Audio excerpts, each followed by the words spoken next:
Today I'm going to be talking about images based on the readings that you did for this week.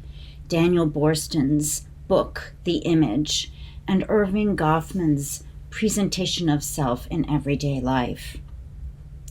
So let's talk about Boorstin first. What you're seeing here are a million examples of pictures of families during the 1950s when Boorstin is writing. So here's a cartoonish image of a 1950s family.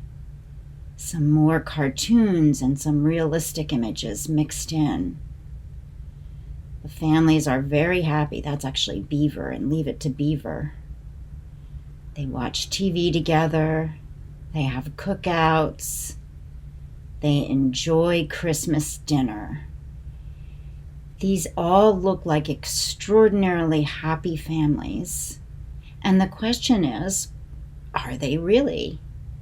Look at this little dude here. He doesn't seem to want any Christmas dinner right now, or he's mad about wearing a tie. So what Boorstin says is, in competition for prestige, it seems only sensible to try to perfect our image rather than ourselves. That seems the most economical, direct way to produce the desired result. So this family, and it's obviously pictured in a magazine, probably Life magazine or something, is making this good image of themselves, regardless of what they feel inside or feel about each other. And they're doing it for the sake of their own prestige. They get to be envied as a happy family. But this little dude doesn't care about prestige. He just doesn't want to be forced to sit at that table. So we talked about John Berger's work in the lecture this week on selfies, and his work on the spectator consumer. That's the she here. So you are the spectator right now of this ad. She is meant to imagine herself transformed by the product into an object of envy for others, an envy which will then justify her loving herself. One could put this another way. The publicity image, advertisement, steals her love of herself as she is and offers it back to her for the price of the product. I don't know that we identify with images like these. Certainly this ad is more unusual than the ads that Berger analyzed. In other words, there may be more possibilities for being a different kind of person offered by publicity images or advertisements in our day. Johnny Depp is a bad boy. Sauvage is the perfume, savage. So here it is good to be like Johnny Depp, but Johnny Depp is very different.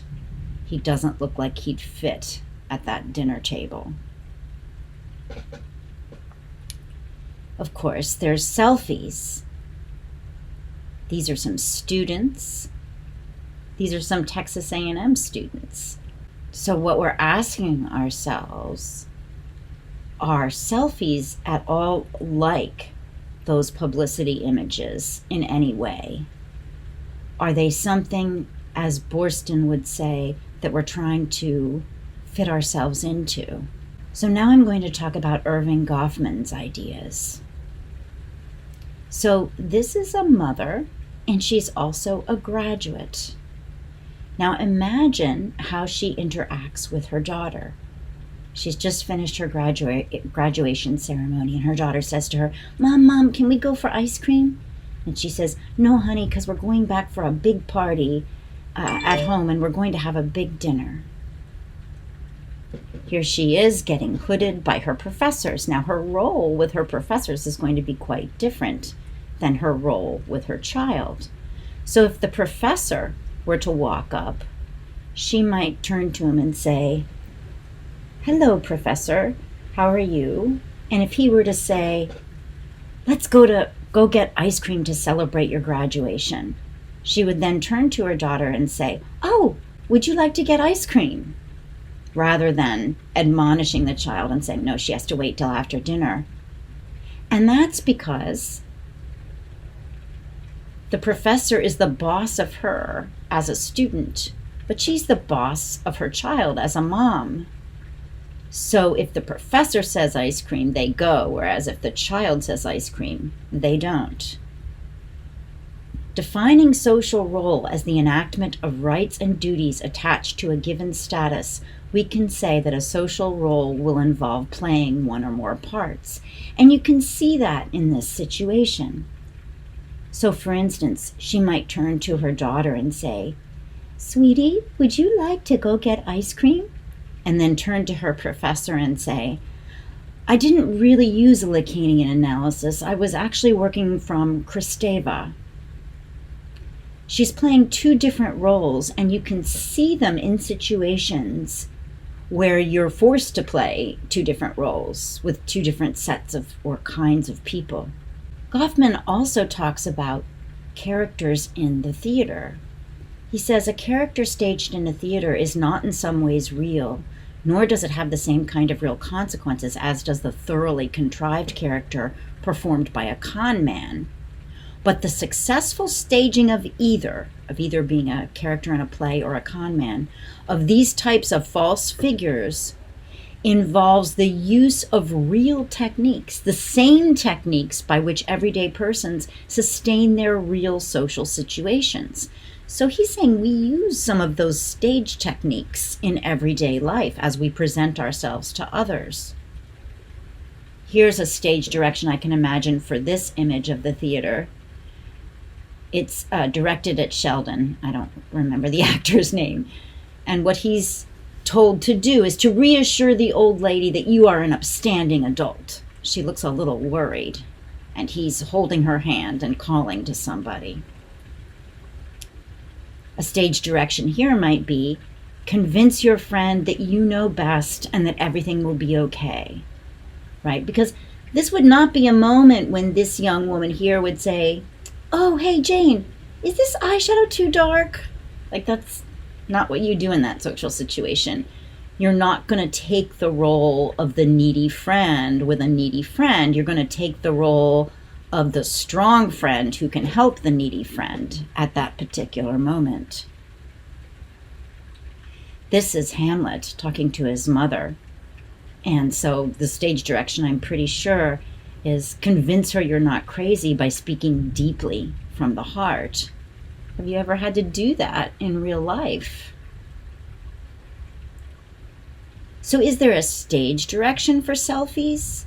Pretend you are having the most fun ever. That might be a stage direction. Here is a group of college students, and the stage direction here might be, play the role of the group member, the prettiest, two goofy ones, a stable person, and a daring person. Here, when you look at your own selfies, go back to the studies on selfies that I spoke of in the lecture this week. Ask yourself, are you seeking attention? Are you communicating? Are you archiving an event? Taking care to preserve a memorable event, a particular game?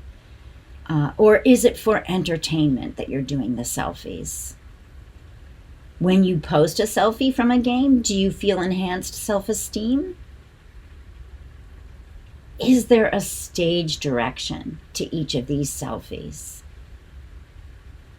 Now, this may sound depressing, like we're always acting, we're always playing roles. We do live in images, but I don't think it's necessarily bad. We just need to ask ourselves, are they ever too constrictive? Am I communicating what I want to be, or only what I think I should be for others? So for instance, this girl here, she might be at the game with her roommate, and she might be taking this selfie to communicate with her mom. See, Mom, my roommate and I are still best friends, and we're happy and we're having a great time. Meanwhile, she's thinking, she never does the damn dishes. Why do I always have to be the one to do the damn dishes, right? So it's for the sake of communicating that she's projecting that role at that moment. And she does like her roommate, and she is having fun. So that's why it's worth communicating it to her mother and not communicating the part about the dishes. But it can creep up on you. Am I spending too much of my thinking time, worrying about how to communicate a good image? And of course, good doesn't necessarily mean the image of a good person. Good could be the bad boy. It's just an image that you think people will envy. Okay, that's all.